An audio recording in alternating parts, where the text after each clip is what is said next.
Muy bien, mis hermanos y hermanas. Fíjense que el profeta Jonás a mitad de su libro entendió algo. Entendió algo en el capítulo 2, versículo 9. Entendió que la salvación es de Jehová. Y cuando Jonás estableció lo que es esta premisa, la salvación es de Jehová, estaba determinando de que Dios es el único Salvador que existe y que es soberano en la salvación. La salvación depende de Dios de principio a fin. Y Jonás entendió esto porque Dios aplicó diferentes medios en la vida del profeta para obrar esa salvación divina en él. Y es que la verdad, mis hermanos, es que Dios tiene diferentes medios dentro de su caja de herramientas divina. Tiene diferentes medios para llevar a cabo lo que es su salvación divina. Y esto es lo que nos encontramos, mis hermanos, aquí, en el primer libro de Samuel, en el capítulo 23. Si se dan cuenta, mis hermanos, es todo un capítulo que va en relación a la salvación. Nos encontramos diferentes actos, déjeme decirlo así, de salvación que Dios va a obrar. Y nos damos cuenta que hay diferentes medios que se nos presentan para que se lleve a cabo esta salvación divina. Y eso es lo que vamos a considerar hoy, mis hermanos, los medios de salvación divina que vemos en este texto de 1 Samuel 23. Así que tengan este capítulo abierto delante de ustedes, mis hermanos, y vamos a considerar esos medios de salvación divina en esta narración que tiene que ver con la vida de David. Y hay tres cosas en el día de hoy que podemos considerar. Primeramente, mis hermanos, la intercesión. La intercesión es medio de salvación divina. Seguro lo que vamos a ver, mis hermanos, es la protección divina. La protección divina es medio de salvación divina. Y tercero vamos a ver, mis hermanos, el Evangelio de Cristo. El Evangelio de Cristo es el medio de salvación divina. Fíjense que en el tercer punto hay un artículo en mayúscula. El Evangelio de Cristo es el medio de salvación divina, porque ahí es donde va a ir a parar todo, mis hermanos, y ahí es donde va a ir a parar este capítulo 23 de 1 Samuel. Pero vamos a ir por partes. Vamos a destacar primeramente lo que es este primer punto, lo que es la intercesión divina la intercesión es medio de salvación divina. Y la pregunta aquí, hay dos preguntas a hacer. Primero, ¿por qué es medio de salvación? ¿Por qué esa intercesión es medio de salvación divina? Y la respuesta, mis hermanos, es porque puede revelar la voluntad de Dios para salvar. Fíjense que cuando vamos a estos versículos, sobre todo los primeros 13 versículos, nos encontramos que la idea de intercesión está presente en esos 13 primeros versículos. Es decir, esa sección va a girar en torno a lo que es la intercesión delante de Dios para buscar o encontrar su voluntad en términos de salvación. Pero antes de pasar a ello, mis hermanos, debemos entender cómo encajan lo que son estos versículos dentro de toda la estructura del capítulo. Debemos ver cómo hay un énfasis en la intercesión, en esos versículos del 1 al 13, y cómo se estructuran dentro de todo el capítulo. Fíjense, mis hermanos, cuando hablamos de la intercesión, ¿de qué estamos hablando? Estamos hablando, mis hermanos, válgame la redundancia, de hablar, la acción de hablar a favor de alguien, delante de alguien. ¿Para qué? Para conseguir un bien o para librarle del mal. Y fíjense que eso es lo que nos encontramos aquí. Cuando vamos a los primeros 6 versículos, nos vamos a dar cuenta, mis hermanos, de que David se acercó a Jehová. David consultó a Dios, y consultó a Dios, vamos a ver, primeramente para saber qué hacer con los filisteos y con Keila. Y nos damos cuenta que lo que se manifiesta y se revela es precisamente la voluntad de Dios de ve, libera, salva a Keila. En cierta manera, lo que estaba haciendo David consultando a Jehová era de manera indirecta interceder a favor de Keila y de su salvación. Cuando vamos en los versículos del 7 al 13, nos damos cuenta de que David vuelve a consultar a Jehová, pero esta vez, mis hermanos, ¿para encontrar qué? para encontrar su voluntad en relación a socorro y salvación personal en su vida y de manera indirecta otra vez para la ciudad de Keila.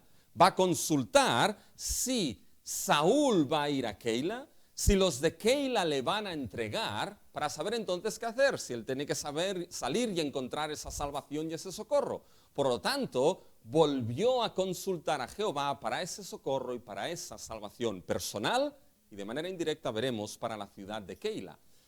Y ese consultar, nos vamos a dar cuenta, mis hermanos, que ese consultar parece ser que fue hecho a través de la intercesión del sacerdote Abiatar. Fíjense en el versículo 9, iremos desarrollando esto, pero se nos dice: mas entendiendo David que Saúl ideaba el mal contra él, dijo a Abiatar, sacerdote, trae el efod.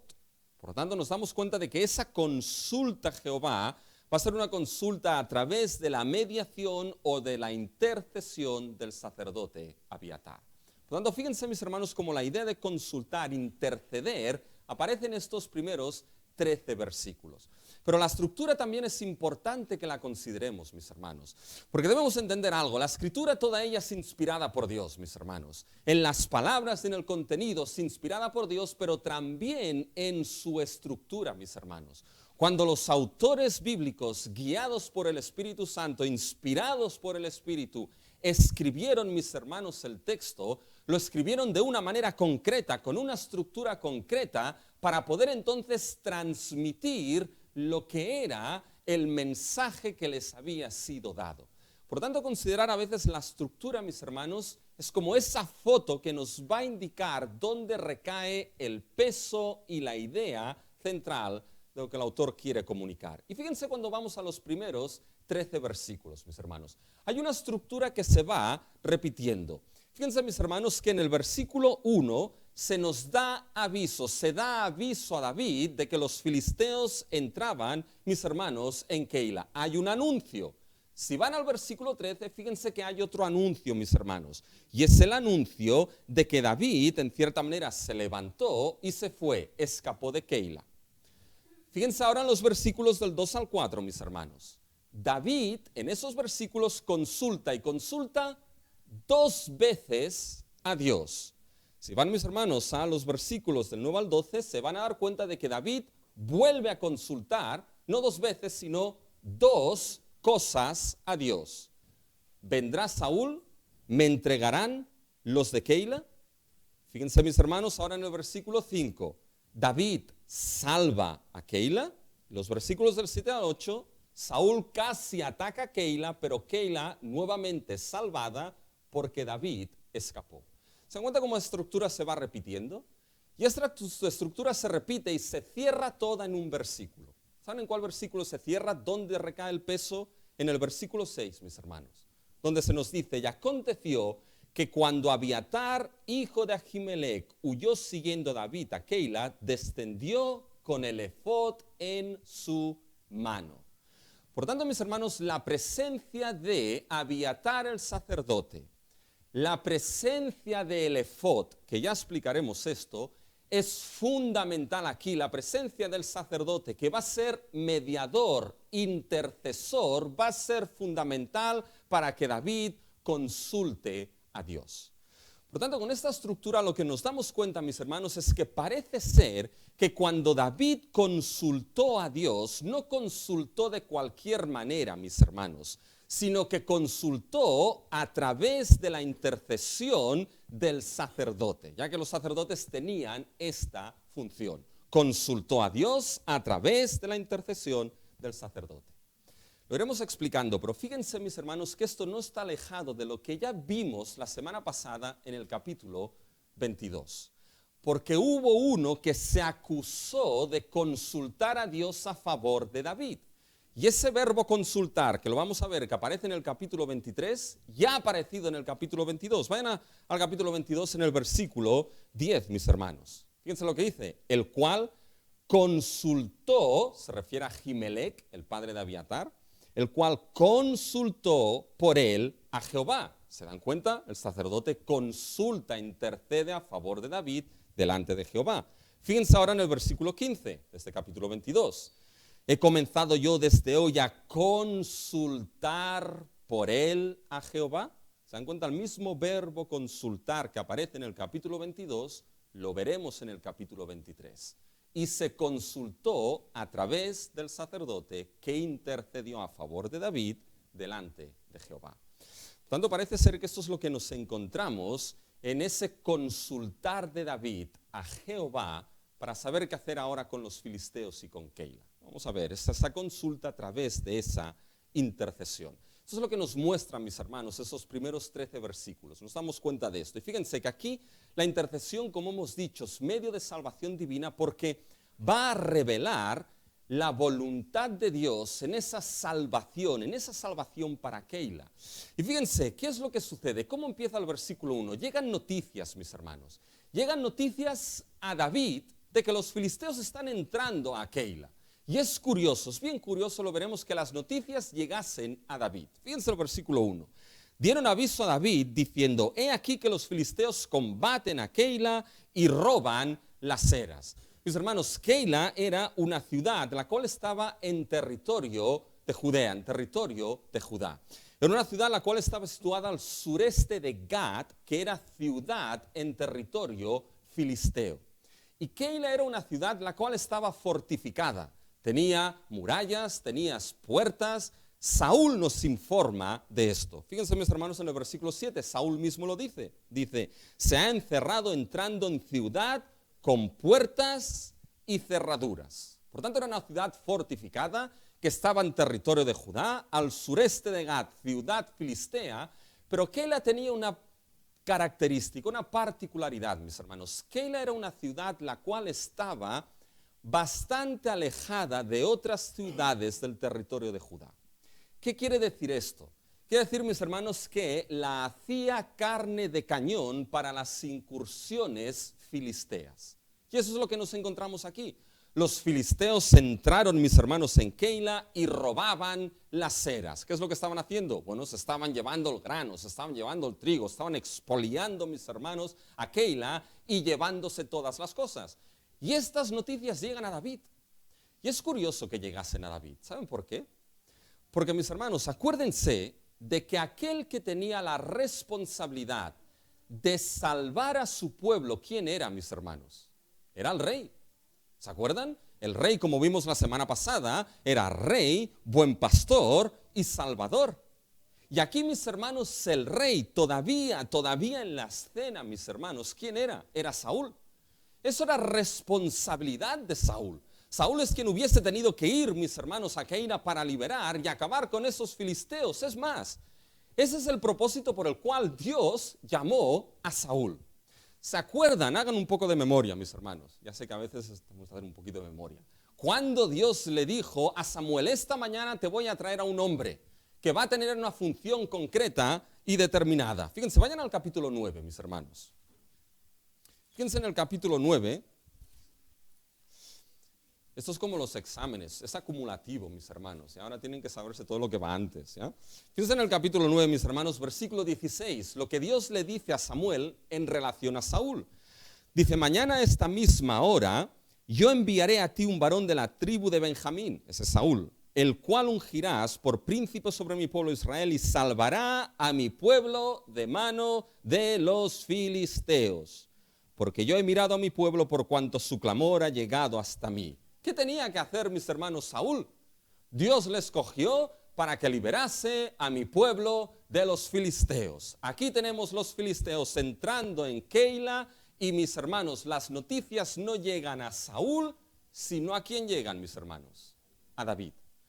Y eso es una manera, mis hermanos, mediante la cual el autor del primer libro de Samuel y, en definitiva, el autor supremo de la Escritura, que es Dios mismo, es una manera de mostrar de que aquí el rey verdadero, el rey que trae salvación a los suyos, el rey que Dios ha escogido para salvar, no era Saúl, sino David. Que la salvación se encuentra en David y no en Saúl. Que en David se está seguro y salvo y no en Saúl. Acuérdense de dónde venimos en el capítulo 22. Fíjense el final del capítulo 22, mis hermanos. Fíjense lo que ahí dice David a Abiatar: quédate conmigo, no temas, quien buscare mi vida, buscará también la tuya, pues conmigo estarás a salvo. ¿Dónde está la salvación aquí? En David. Y ahora vemos, mis hermanos, cómo esa expresión, conmigo estarás a salvo, se pone en práctica. Ahora David va a mostrar cómo en él se está a salvo y hay salvación. ¿De qué manera? Va a ir, mis hermanos, a por los filisteos y va a salvar a Keila. Pero ¿qué hace David primeramente, mis hermanos?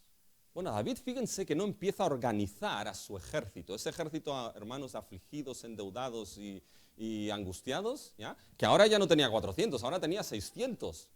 ¿Vale? Eran 200 más afligidos, defraudados, endeudados, la marinera, ¿ya? Pero fíjense, mis hermanos, que no empieza a montar lo que es su ejército. No empieza a contar y a hacer un censo, que cuando David hizo el censo una vez se equivocó, ¿ya? Pero no empieza a hacer un censo de sus armas, de sus hombres, del poderío militar que tiene para ir contra los filisteos. ¿Qué es lo que hace David? Consultó a Jehová. Fíjense, mis hermanos, en el versículo 2. Y David consultó a Jehová diciendo: ¿iré a atacar a estos filisteos? Fíjense que el verbo consultar aquí es enfático. 2 veces aparece la idea del consultar. Aquí en el versículo 2, mis hermanos, y David consultó a Jehová. Y fíjense en el versículo 4, nuevamente. Entonces David volvió a consultar a Jehová. Fíjense, mis hermanos, el primer paso de David para saber qué hacer con los filisteos y con Keila no es organizar sus propios recursos, sino presentarse delante de su Dios. Consultar a Dios para saber lo que hacer. Y le consulta, fíjense el versículo 2, iré a atacar a los filisteos. En realidad consulta 2 cosas aquí David. Dice, iré y atacaré a los filisteos. Y Dios responde, pero Dios responde añadiendo algo que David no le ha dicho. Fíjense, en el versículo 2, y Jehová respondió a David, ve, iré, ve, atacaré, ataca. Y ahora fíjense, añade algo más Dios, a los filisteos y libra. Literalmente, salva a Keila. ¿Se dan cuenta? Aquí el tema no era tanto vencer a los filisteos. Aquí el tema era salvar a Keila, mis hermanos. Por lo tanto, que le diga a Dios, libra, salva a Keila. Y está utilizando un término que aparece mucho en el libro de Jueces. Ahora aquí es como si David, mis hermanos, se levantara como como un juez que va a obrar salvación a favor de los suyos. Pero es Dios quien se lo dice. Es Dios quien le revela que el propósito para ir es ¿qué? Es un propósito de salvación. Ve, ataca, salva a Keila. Por tanto, fíjense, mis hermanos, como aquí la idea de salvación, mis hermanos, es algo que es revelado por medio de esa consulta, que veremos que es a través de la intercesión. Vemos aquí que la voluntad de Dios, mis hermanos, para salvación, la voluntad de Dios, mis hermanos, para entender y hallar esa salvación para Keila, es una voluntad revelada, que es mostrada acudiendo delante de aquel que es el Salvador por excelencia. Es una voluntad revelada por consulta, lo vean los demás o no lo vean los demás. Porque cuando Dios le mostró esto a David, ¿qué es lo que sus hombres dijeron, mis hermanos? Fíjense en el versículo 3. Pero los que estaban con David le dijeron, he aquí que nosotros aquí en Judá estamos con miedo. ¿Cuánto más si fuéramos a Keila contra el ejército de los filisteos? ¿Qué están diciendo aquí sus hombres? Parafraseando le están diciendo, oye David, nosotros estamos aquí en Judá con miedo. ¿Por qué? Porque tenemos ahí en nuestro cogote a Saúl que nos está persiguiendo, y a saber qué es lo que hace con nosotros. Ya tenemos suficiente con esto, solamente ahora falta que vayamos a Keila y nos enfrentemos ¿con quién? Con lo que son los filisteos. ¿Y saben lo que hubiese podido hacer David aquí, mis hermanos? David hubiese podido decir, oye, pues tienen razón, ¿eh? Parece una locura esto de ir ahora contra los filisteos en la situación que estamos.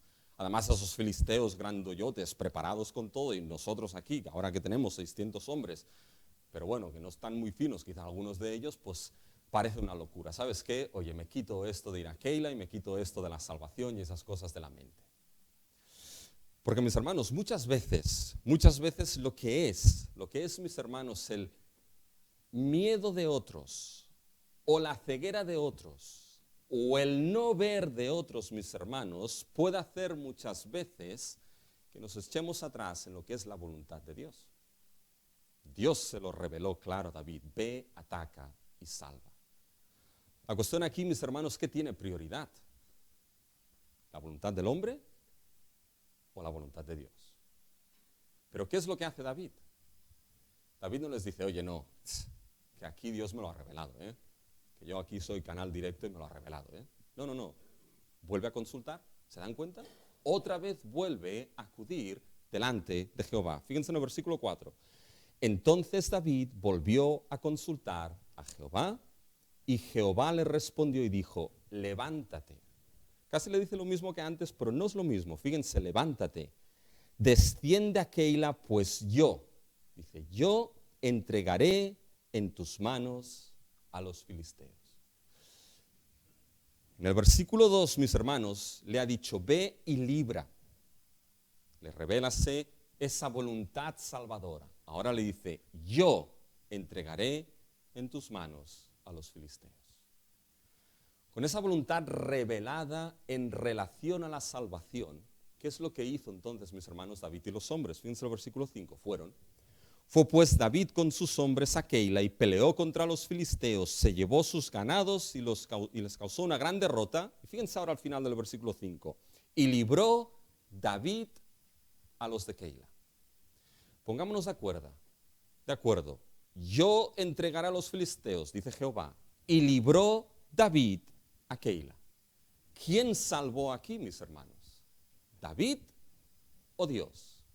¿Saben lo que tenemos aquí, mis hermanos? Una radiografía buenísima de lo que es la salvación, mis hermanos. De que aquí aquel que entrega a los enemigos en manos de su rey es Dios. De que aquí quien salva a Keila es Dios. Pero Dios lo hace, mis hermanos, a través de su rey. Dios lo hace a través de aquel rey que Él se ha provisto, que Él se ha escogido para extender y obrar su voluntad divina de salvación. Y fíjense, mis hermanos, que en este primer punto, o subpunto, fíjense, mis hermanos, que esa voluntad divina de Dios para salvar es mostrada a través de ¿qué? Es mostrada primeramente, mis hermanos, no uno confiando en sí mismo, sino acercándose a Dios y consultando a Él para esa voluntad salvadora. Y mis hermanos, aquí hay algo que debemos entender, que lo que es la consulta delante de nuestro Dios es un medio de gracia que Dios nos ha dado, mis hermanos. Y Dios, en cierta manera, ha querido que ese medio de gracia, de poder acercarse a Él, de poder consultarle a Él, como veremos ahora a través de la intercesión, mis hermanos, es un medio de gracia que de alguna forma Dios ha querido que sea inseparable e indispensable en su voluntad de salvar. De alguna manera Dios ha querido que la intercesión de los suyos, la consulta de los suyos delante de Él, mis hermanos, esa consulta funcione dentro de su plan redentor para que su voluntad redentora y salvadora alcance a aquellos que Él tiene determinado. ¿Cómo funciona? No lo sé, pero funciona. Dios, mis hermanos, ha querido esto, que el acercarse a Él, el consultarse a Él, dentro de este gran decreto redentor, dentro de esta gran historia redentora, dentro de esta gran voluntad salvadora, Dios ha querido que el poder acercarse a Él y consultarse sea el medio, mis hermanos, por los cuales Dios hace que su salvación llegue a aquellos que Él tiene determinados y establecidos. Y David, mis hermanos, aun y siendo rey, no obvió esto tan importante y se acercó a Dios y consultó. Y Dios le dijo: así es como mi salvación llegará a aquella. Y mis hermanos, el ministro de Cristo nunca puede olvidarse de esto. Mi querido Spurgeon, ¿quién va a ser si no? Mi querido Spurgeon, mis hermanos, decía lo siguiente a los ministros de Cristo: que tus oraciones, que tus consultas serán tus mejores ayudantes mientras tus sermones todavía están en el yunque. Y mis hermanos, la congregación y los hijos de Dios nunca pueden obviar ese gran privilegio y responsabilidad que tenemos de consultar a nuestro Dios, sobre todo en su voluntad salvadora y redentora. Cuando nos acercamos a Dios, mis hermanos, para pedir salvación, para pedir que muestre su voluntad salvadora en aquellos que Él ha determinado, mis hermanos, para su pueblo acercarse y consultar a Dios. Fíjense, mis hermanos, que la intercesión aquí es medio de salvación. ¿Por qué? Porque revela esa voluntad divina de salvación. Pero por algo más, aquí debemos preguntarnos ahora, ¿qué tipo de intercesión exactamente? ¿Qué tipo de consulta a Dios? Y fíjense que es aquella, mis hermanos, que es dada por un mediador para salvación y socorro. Fíjense si nos preguntamos, ¿cómo consultó David? ¿Se lo han preguntado? ¿Cómo consultó David a Dios? Aquí en estos primeros 6 versículos parece ser que no se nos dice. Evidentemente, mis hermanos, la oración estaba involucrada. Seguro, la oración estaba involucrada, es el medio principal para acercarse y consultar a Dios, mis hermanos. Pero hay un versículo, que es el versículo 6, que es muy importante. Fíjense lo que dice el versículo 6. Y aconteció que cuando Abiatar, hijo de Ahimelech, huyó siguiendo a David a Keila, descendió con el efod en su mano. Mis hermanos, ¿quién era aquí Ahimelech? No me digan, hijo de Abiatar, ya lo sé, esto lo pone ahí. ¿Ya? Pero mis hermanos, Ahimelech, ¿quién era? Ahimelech era sacerdote. Era el sacerdote que Dios en su soberanía, ¿ya?, había permitido que escapase para ahora ser el sacerdote oficial. ¿Y cuál era una de las funciones de los sacerdotes, mis hermanos? Acuérdense que en el Antiguo Testamento tenemos esos oficios bien claros y bien distinguidos: rey, profeta y sacerdote. 3 oficios que cuando llegamos al nuevo pacto en Cristo colapsan en Él. Él es el rey, Él es el profeta, Él es el sumo sacerdote por excelencia. Pero en el Antiguo Testamento estos 3 oficios estaban bien separados y tenían sus funciones, aunque con David en algunas ocasiones se solapan estos oficios. Eso ya es sombra de aquel que tiene que venir, mis hermanos. Pero una de las funciones del sacerdote, mis hermanos, ¿cuál era? Lo hemos visto en el capítulo 22 con Ahimelech. Era consultar a favor del pueblo delante de Jehová. Era interceder por el pueblo delante de Jehová. Por tanto, el versículo 6 nos muestra, mis hermanos, que aquí tenemos a Ahimelech, cuya función era, mis hermanos, interceder delante de Jehová. Y se presenta, se nos dice, con el efod en su mano. ¿Qué era el efod, mis hermanos? Bueno, el efod implicaba varias cosas. Ya no se las voy a contar todas. Les dejo que esta tarde, mis hermanos, en su casa cojan un diccionario bíblico y empiecen a averiguar un poquito el tema del efod. Pero una de las cosas, mis hermanos, era parte de la prenda de lo que era el sumo sacerdote y los sacerdotes. ¿Ya? Y fíjense que Dios dio instrucciones precisas de cómo tenía que ser ese efod. Y ese efod tenía algo, mis hermanos, de manera inseparable al efod estaba lo que era el pectoral. Y en el pectoral lo que se hallaban, mis hermanos, eran 2 misteriosas piedras: el Urim y el Tumim. ¿Qué eran esas piedras, mis hermanos? Quizá Indiana Jones lo sabría, pero no lo sé, mis hermanos. El Urim y el Tumim, mis hermanos, pues eran dos piedras que Dios dio y que eran medio para poder encontrar la voluntad de Dios. ¿Cómo funcionaban? No lo sabemos, mis hermanos. Muchas veces la expresión en la Biblia, en el Antiguo Testamento, echaron suertes, se refería precisamente a ese uso del Urim y del Tumim. ¿Ya? Por tanto, aquí la suerte, mis hermanos, no estaba en cualquier sitio. La suerte estaba en las manos del Señor, pero en los medios que Él había establecido. ¿Ya? No en la lotería aquí, sino en los medios que Él había establecido, en el Urim y el Tumim. Por tanto, fíjense que con esto, mis hermanos, parece ser que la manera en cómo David consultó a Jehová fue por medio del uso del Urim y el Tumim, usados por la intercesión del sacerdote Abiatar. El problema de esto es que algunos interpretan el versículo 6 como decir, bueno, pero esto pasó después de que David salvase a Keila.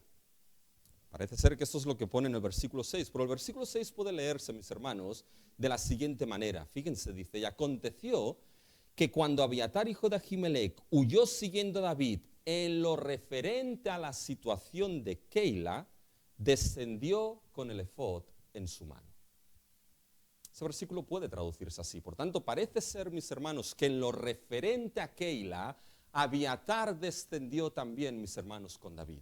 Y la consulta, iré y atacaré, y la respuesta, ve, ataca y salva, mis hermanos, fue una consulta dada, fíjense, ¿a través de qué? A través de la mediación, a través de un mediador, en ese caso el sacerdote, que intercedió, mis hermanos, a favor de Keila para David. Fíjense que esa intercesión lo vemos claro ahora cuando seguimos adelante. Fíjense que nos encontramos ahora de que otra vez viene esta intercesión para encontrar la voluntad de Dios para salvación, pero esta vez esa salvación personal para David. Porque llegaron noticias, mis hermanos, y fue dado aviso a Saúl de que David estaba ¿dónde? David estaba en Keila. Fíjense el versículo 7. Y fue dado aviso a Saúl que David había venido a Keila. Entonces dijo Saúl, Dios lo ha entregado en mi mano, pues se ha encerrado entrando en la ciudad con puertas y cerraduras. Y aquí lo que era ya Saúl estaba totalmente ya perdido. Dice, ahora se creía que era la voluntad de Dios que se lo había dado y que lo había encerrado, etcétera, etcétera, etcétera. Pero fíjense, mis hermanos, que aquí Saúl convoca a su ejército para ir contra Keila. Es decir, va a acabar con Keila para encontrar a David. Es decir, nada va a parar a Saúl. ¿Qué es lo que sucede? Esto llega, mis hermanos, a David. ¿Y qué hace David? Fíjense la consulta a través del intercesor, a través del mediador. Versículo 9. Mas entendiendo David que Saúl ideaba el mal contra él, dijo a Abiatar, sacerdote, trae el efod, trae el Urim y el Tumim, trae y vamos a consultar a Dios. ¿Se dan cuenta? La consulta es a través del mediador que es el sacerdote Abiatar. Una consulta a través de la intercesión de un mediador. ¿Para qué? Para encontrar socorro y salvación en su vida. Le consulta dos cosas, mis hermanos, a Dios. La primera es si los de Keila le entregarán. Y la segunda, si Saúl va a descender, mis hermanos. Esos están los versículos del 10 al 12. Fíjense en el versículo 11. ¿Me entregarán los vecinos de Keila en sus manos? ¿Descenderá Saúl como ha oído tu siervo?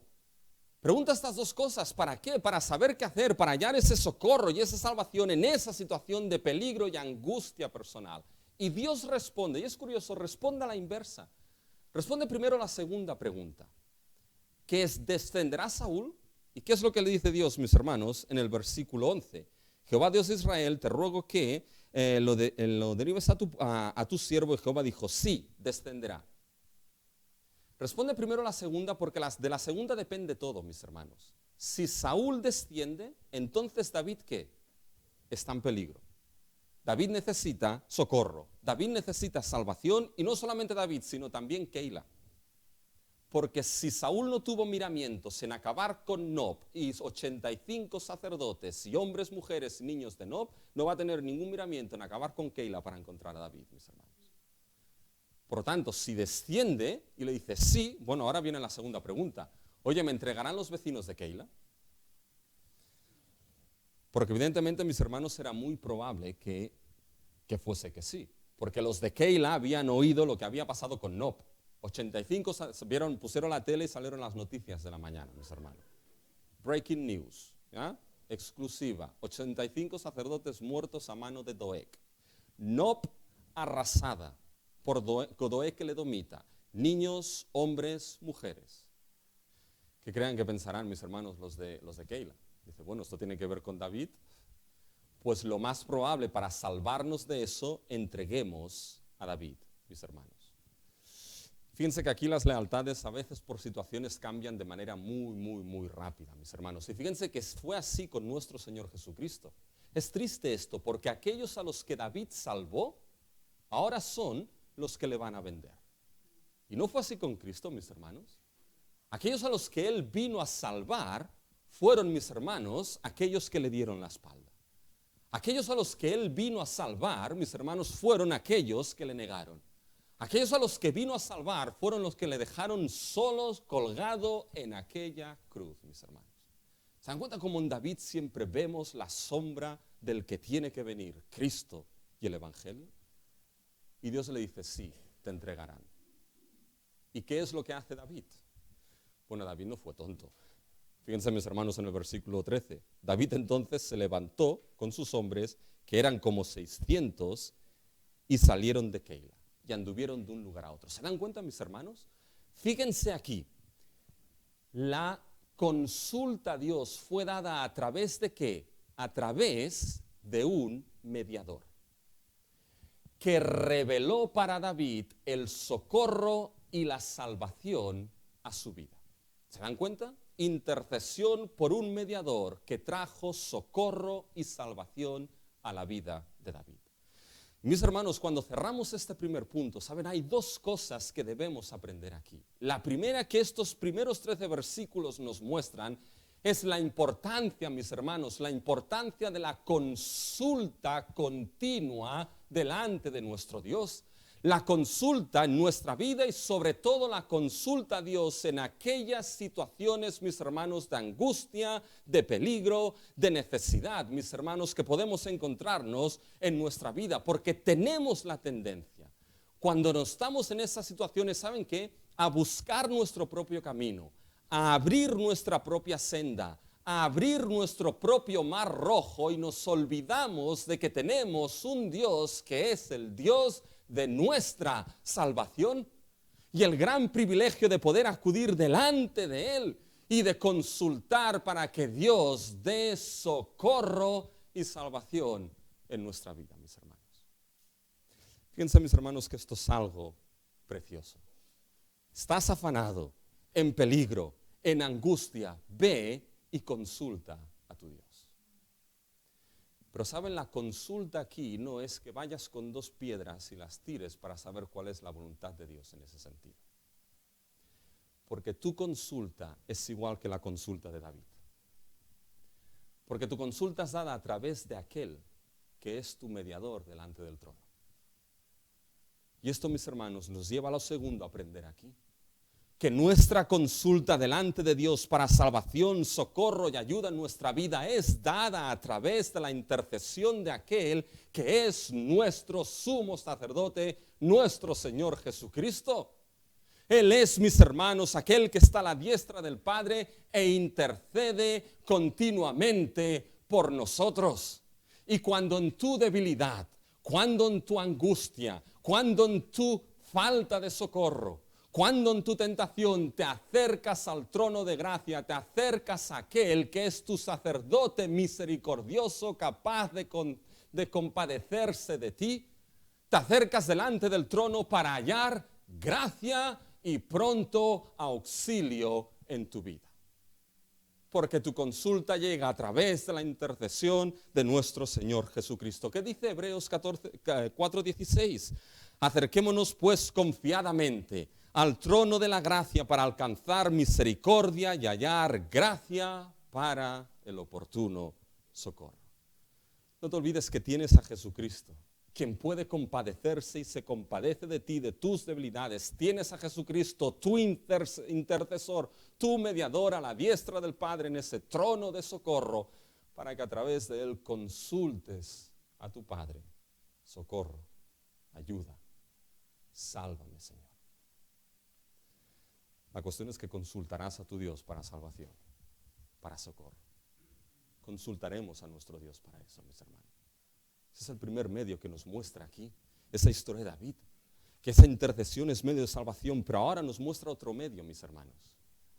Otro medio que ya he hecho medio del mensaje, otro medio, que es la protección divina. La protección divina, mis hermanos, es medio de salvación. Y aquí, fíjense, hay una pregunta.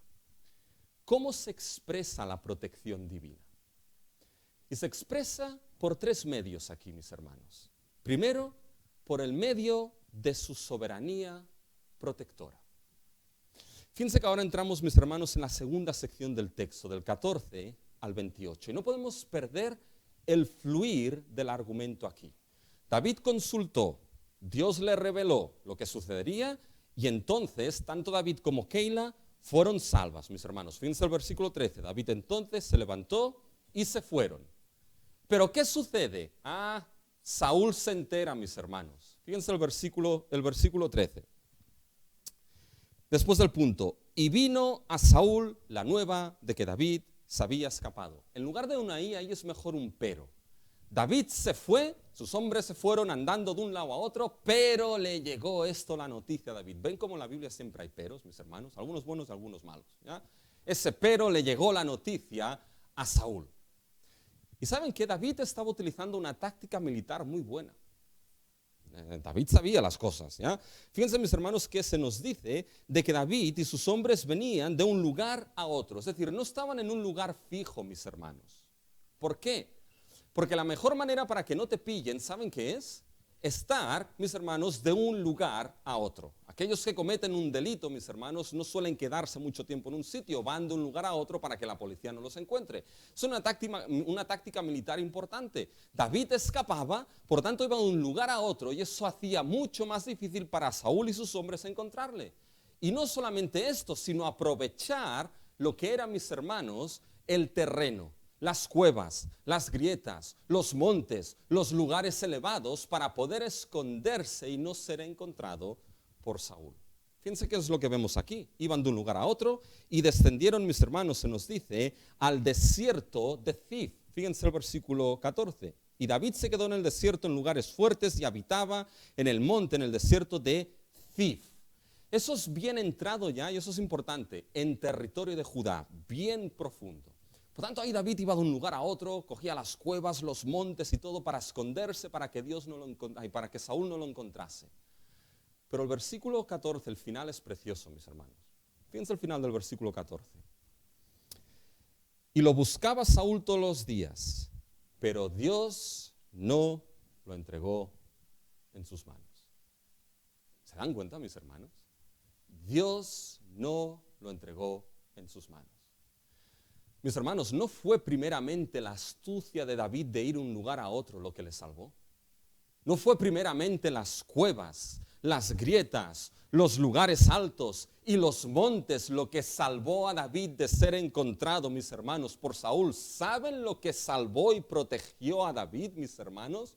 Fue la soberana protección de Dios. Dios no lo entregó en las manos de Saúl. Dios no quiso entregarlo en las manos de Saúl. Saúl, mis hermanos, podía buscar a David todo el día y toda la noche. Podía mirar todas las cuevas, podía mirar todas las grietas, podía mirar todos los montes. Podría tener a David a 1 metro, mis hermanos, de sus narices y no encontrarlo. ¿Por qué? Porque Dios no lo entregó en sus manos. Que David cayese o no cayese en las manos de Saúl, mis hermanos, era primeramente una decisión soberana de Dios. Salvando las distancias. La semana pasada, mis hermanos, estaba buscando un libro en casa sobre las parábolas y no pude encontrar el libro, mis hermanos. Me fue imposible, imposible. Y esta semana me siento y estoy sentado ahí, me giro y ¡pam! Ahí está el libro. Si llega a ser un perro, me muerde, mis hermanos. Saúl podía estar a 1 metro de David. No quiero decir ahí que Dios me escondiese el libro, ¿ya? No van por ahí los tiros, ¿eh? No van por ahí. Pero mis hermanos, Saúl podía estar a 1 metro de David y la soberanía de Dios protegió a David. Era decisión soberana, mis hermanos, de que David cayese o no cayese en las manos de Dios. ¿Se dan cuenta qué glorioso el ejercicio de la soberanía de Dios protegiendo a David? Hay un autor que lo ha expresado de una manera preciosa. Hay un autor que dice, en toda la topografía y geografía, aun y cuando David podía escapar de Saúl, nunca escapó del refugio del Altísimo. Qué glorioso, mis hermanos. Estemos donde estemos, nunca escaparemos del refugio del Altísimo. Y aquí, mis hermanos, es la soberana protección de Dios sobre David. Su soberanía controlándolo todo para que David no fuese encontrado. Eso fue con David. Pero, mis hermanos, eso también funciona en nuestra vida. Porque debemos saber una cosa, mis hermanos, que la soberana protección de Dios es una realidad en la vida de los suyos. La preservación de los suyos, mis hermanos, de aquellos que pertenecen a Dios, mis hermanos, es una realidad. Dios es soberano y en su soberanía, si Él quiere, protege a los suyos de lo visto y de lo no visto y de lo impensable. John Piper, quizá algunos lo han escuchado, mis hermanos, una vez dijo una frase que se me quedó grabada y me llamó la atención. John Piper dijo: soy inmortal hasta que Dios determine lo contrario. Y mis hermanos, ciertamente es así. Somos inmortales hasta que Dios determine lo contrario. Hasta que Dios, mis hermanos, determine entregarnos en las manos de quien sea. Mis hermanos, aquel que tiene los cabellos de nuestra cabeza contados, algunos más y otros menos, ¿ya? Pero aquel que los tiene contados, mis hermanos, es aquel también que los tiene guardados. Y mis hermanos, lo glorioso es saber que en la soberanía de nuestro Dios, en ella podemos descansar. Porque implica no solamente que Dios lo controla todo, sino que Dios lo gobierna todo. Y si es su voluntad, esa soberanía del Altísimo, de la cual no escapamos y nadie escapa, Dios la puede usar para guardar a los suyos, incluso de aquello que somos incapaces de ver y de imaginarnos, mis hermanos. Pero hay algo importante aquí, mis hermanos. Fíjense que aquí aparece un tema complicado. David pasó por la angustia, David tuvo que correr, David tuvo que escapar. No es que seamos sacados de la prueba, sacados de la angustia, sacados de la aflicción. Es que somos guardados a través de la prueba, a través de la angustia, a través de la aflicción. Y su vara y su cayado, en valles de sombras de muerte que debemos cruzar, su vara y su cayado soberano no nos dejan. Y lo complicado aquí es que vemos soberanía y responsabilidad humana. David, mis hermanos, corrió. David se escondió. David, mis hermanos, huyó. Y Dios lo salvaguardó. Si el fuego quema, oye, no pongas la mano en el fuego, que te vas a quemar. Sé responsable, pero descansa en que la soberanía de tu Dios te guarda y si Él quiere, va a protegerte. Y saben, muchas veces, mis hermanos, esa soberana protección de Dios es dada en nuestra vida en relación, y no quiero que pierdan esto, es dada en nuestra vida en relación al propósito que Dios tiene para nosotros en su obra de redención. Puesto en otras palabras, mis hermanos, mientras Dios tenga propósito para ti en este mundo dentro de su obra de redención, vas a estar salvaguardado. Vas a poder pasar aflicción, vas a poder pasar valles de sombras de muerte, vas a poder pasar momentos difíciles, pero la soberana protección de Dios te guardará hasta que la obra que Él te asignó sea terminada. Y cuando termine, ¿saben qué? Te seguirá guardando hasta que llegues a la morada del Padre. ¿Quieren ver cómo esa soberanía protectora se relaciona, mis hermanos, con el propósito que Dios puede tener en esa obra redentora? Fíjense, esa protección divina no solamente se expresa por el medio de esa soberanía protectora, sino que se expresa por un segundo medio, por medio del ánimo de la certeza de su voluntad. Y fíjense que esto lo vemos, mis hermanos, en los versículos 15 al 18. Fíjense, no podemos perder de vista el contexto, pero si nos preguntamos aquí, ¿por qué Dios salvaguardó a David? ¿Por qué Dios no permitió que David fuese entregado en las manos de Saúl? ¿Por qué? ¿Saben cuál es la respuesta? La respuesta son los versículos del 15 al 18. Esta es la respuesta. Fíjense el gran control de Dios. Saúl no pudo encontrar a David, pero ¿quién lo encuentra? Jonathan encuentra a David. Es decir, aquí lo encuentra quien Dios quiere, ¿no? Y fíjense en el versículo 15. Viendo pues David que Saúl había salido en busca de su vida, se estuvo en Orés, en el desierto de Zif. Entonces se levantó Jonatán, hijo de Saúl, y vino a David a Orés. Y fíjense lo que dice ahora. Y fortaleció su mano en Dios. Qué glorioso es eso, mis hermanos. Jonatán fue para encontrar a David. ¿Saben para qué? Para fortalecer a su amigo en Dios. Para animar a su amigo del alma, en quien había entrado un pacto, animarlo en Dios, fortalecerlo, sustentarlo. Y la pregunta es, ¿cómo Jonatán sustentó a su amigo David? Llegó ahí y le dijo, venga David, anda, venga, que no pasa nada. Una palmadita en la espalda, venga, sigue adelante. ¿Le dijo esto? ¿Saben cómo Jonatán sustentó a David? Por medio de la voluntad revelada de Dios. Fíjense, mis hermanos, fíjense ahora en el versículo 17. Y le dijo, esto es lo que le dice Jonatán a David, no temas, pues no te hallará la mano de Saúl mi padre, y tú reinarás sobre Israel, y yo seré segundo después de ti, y aún Saúl mi padre así lo sabe. ¿Qué es lo que está diciendo aquí Jonatán? Le está recordando, no revelando, porque eso ya se lo dijo Samuel a David, ya estaba ungido.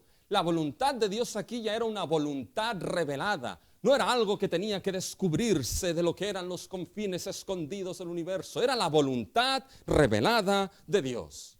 Y en esa voluntad revelada de Dios, Jonatán se la recuerda. Primero le dice, acuérdate de que Dios ha determinado, vas a ser rey de Israel. Y segundo le dice, no te preocupes, no te voy a sacar el sitio, yo voy a ser segundo después de ti. Fíjense, mis hermanos, que estoy seguro que para David fue un bálsamo, mis hermanos, la venida de Jonathan, seguro. Pero mis hermanos, aquí el ánimo no se encuentra en la persona de Jonathan. Aquí el ánimo y la fortaleza para David, mis hermanos, se encuentra en la palabra de su Dios. Se encuentra en que Dios le dijo, tú serás rey. Y pase lo que pase, Dios te guardará hasta que este propósito se cumpla en ti. Como dicen en catalán, peti qui peti, eso se va a dar a cabo. Fíjense, mis hermanos, qué amistad tan preciosa la de Jonathan y David. ¿Se dan cuenta de la amistad? Fíjense, mis hermanos, que aquí se necesita cultivar esos tipos de amistades dentro del pueblo de Dios, mis hermanos. Aquellos amigos que te fortalecen en Dios en medio de la angustia, en medio de la aflicción. Aquellos amigos, mis hermanos, que en momentos difíciles ahí están para fortalecerte, no en uno mismo, sino en lo que Dios ha dicho, para fortalecerte y animarte en Dios. Así que no te olvides de cultivar esta amistad en Cristo, en la congregación de los santos, porque es un don que Dios nos ha dado en Cristo Jesús. Y fíjense que aquí fue esa voluntad, mis hermanos, la que animó y protegió a David. ¿Saben por qué? Fíjense cómo lo protegió. Den un paso atrás ahora, no literal, ¿ya?, en el texto. ¿De dónde venimos, mis hermanos? Venimos de que Saúl persigue a David, ¿sí o no? Y la pregunta es, ¿qué sucederá ahora con David? ¿Lo pillará? ¿Saben cuál es la respuesta? No sucederá nada. ¿Por qué? Porque Dios dijo, tú serás rey de Israel. ¿Y qué nos encontramos después? Que lo veremos ahora a partir del 19 en adelante. Que se va al desierto de Zif y los de Zif vendieron a David y a sus hombres. Y la pregunta es, ¿qué pasará ahora? Han vendido a David y a sus hombres, los van a cazar, ¿saben lo que pasará? Nada. ¿Por qué? Porque Dios determinó, tú serás rey de Israel. ¿Se dan cuenta, mis hermanos? Mis hermanos, es esa voluntad revelada de Dios, mis hermanos, aquello que da ánimo y certeza de esa protección y de esa salvación en la vida de David. Y mis hermanos, tienen que saber algo, ese ánimo, esa protección de la verdad revelada de Dios sigue siendo una realidad en nuestra vida. Debes aferrarte a esa voluntad revelada de Dios en la palabra, en esas promesas que te ha dado, que Dios está contigo hasta el fin y hasta la eternidad misma. Es la palabra revelada de Dios, su santa palabra, la que es fortaleza, mis hermanos, para nuestra vida, sustento y ánimo. Y uno puede pensar ahora, vale, Rubén, pero ¿cuál es la voluntad de Dios para mí? Para David lo vemos muy bien. ¿Cuál es la voluntad de Dios para mí? Y esa pregunta tiene una respuesta bien fácil, mis hermanos. No tengo idea. Personalmente no tengo idea. Pero lo que sí sé, mis hermanos, es que si Dios todavía en su soberanía te permite estar aquí, es porque Él tiene plan para tu vida hasta que llegues a la casa del Padre. Y estarás guardado para que ese plan se cumpla. Y fíjense que lo último de este punto, ya para cerrar el mensaje, mis hermanos, fíjense que esa protección también se expresa por medio del ejercicio de la providencia divina. Fíjense que ahora, mis hermanos, a partir del versículo 19 en adelante, no voy a leer el texto, pero es muy fácil. ¿Qué es lo que sucede ahí?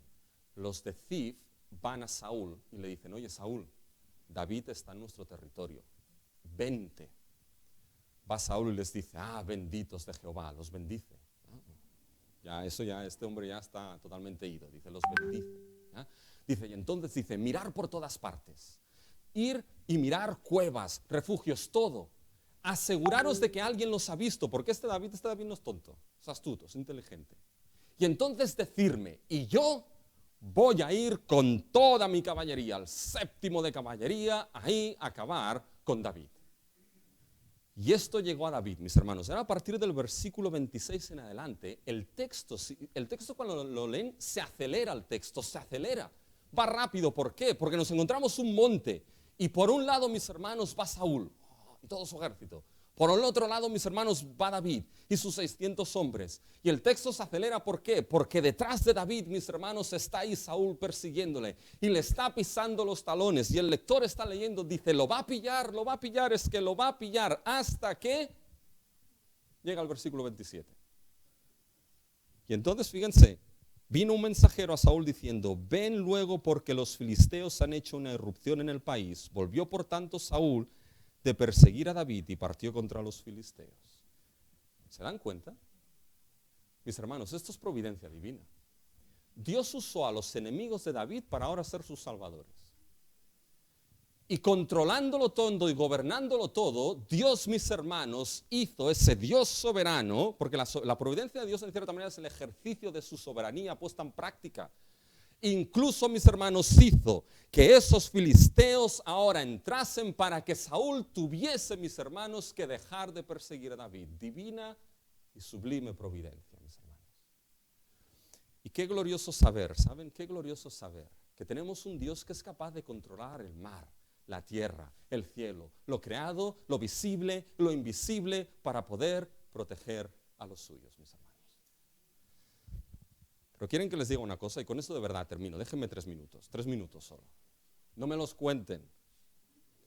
¿Saben, mis hermanos, que esa salvación que vemos aquí en Samuel 23 puede ser que ya haya sucedido en tu vida? Porque todo esto, lo que vemos aquí, mis hermanos, nos llega solamente a un único sitio. Nos lleva a que el Evangelio de Cristo es el medio de salvación divina. Porque fíjense, mis hermanos, que todo lo sucedido aquí nos lleva a ¿dónde, mis hermanos? Nos lleva a nuestro Señor Jesucristo. Él, Jesucristo, mis hermanos, la salvación divina se cumple en Cristo Jesús. David y todo lo que sucede aquí, ¿qué es? Lo hemos visto, es la sombra de Cristo, la sombra del gran rey, la sombra, mis hermanos, del Evangelio. ¿Por qué Dios salvaguardó a David para hacerlo rey de Israel? ¿Saben por qué? Lo guardó para que con él pudiese hacer pacto y pudiese decirle, va a venir un hijo que va a ser fiel, va a venir uno que su trono será eterno, va a venir uno del cual nunca me arrepentiré de él. ¿Y quién es este, mis hermanos? Este es nuestro Señor Jesucristo. Él es el Rey, Él es el Salvador, mis hermanos. Él es a quien Dios Padre le dijo, ve, desciende Desciende no a Keila, desciende a un mundo perdido. Desciende a un mundo que te ha dado la espalda. Desciende a aquellos que te han abandonado. Ve, desciende y salva, mis hermanos. Y el Hijo de Dios descendió para salvar. Y Dios los salvaguardó, mis hermanos. Dios los salvaguardó. Fíjense que cuando leen los evangelios, los fariseos intentaron matarle, los saduceos intentaron matarle, y Dios no lo entregó en las manos de ellos. ¿Hasta cuándo? Hasta el momento determinado, mis hermanos.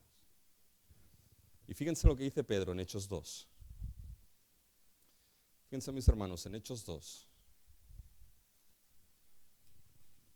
Versículo 22. Varones israelitas, oíd estas palabras: Jesús Nazareno, varón aprobado por Dios entre vosotros, con las maravillas, prodigios y señales que Dios hizo entre vosotros, por medio de él, como vosotros mismos sabéis, a este entregado por el determinado consejo y anticipado conocimiento de Dios, prendisteis y matasteis por manos de inicuos, crucificándole, al cual Dios levantó.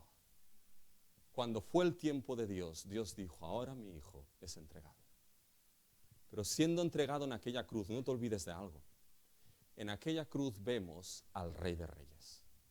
En aquella cruz vemos Dios entregando a tus enemigos a aquel Cristo crucificado. Tu pecado crucificado en Cristo y perdonado. Tu vieja naturaleza crucificada en Cristo y hecho nuevo. Satanás vencido en aquella cruz, y ya no hay quien te acuse, porque la justicia de Cristo por medio de la fe te justifica delante del Padre. Tu angustia, tu aflicción, mis hermanos, todo crucificado en Cristo Jesús en aquella cruz.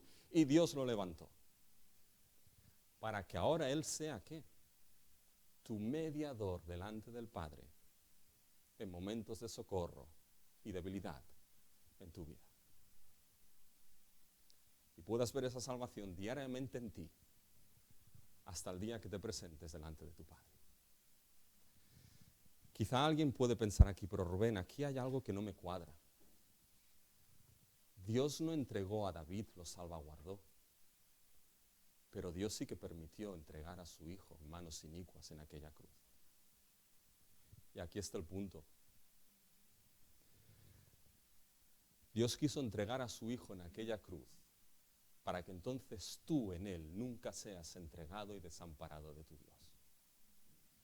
Para que nunca tengas que decir: Dios me ha entregado en manos de inicuos, sino que en él y en Cristo seas preservado ahora y por toda la eternidad.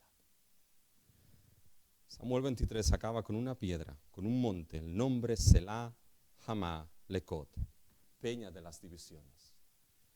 Quizá tu vida estás de que por un lado está Saúl corriendo y por otro lado está tu rey. Acude a Cristo. Acude a Cristo para salvación y perdón. Acude a Cristo para ánimo, sustento y salvación en tu vida. Dios quiera que sea una realidad esto en nuestra vida, mis hermanos. Déjenme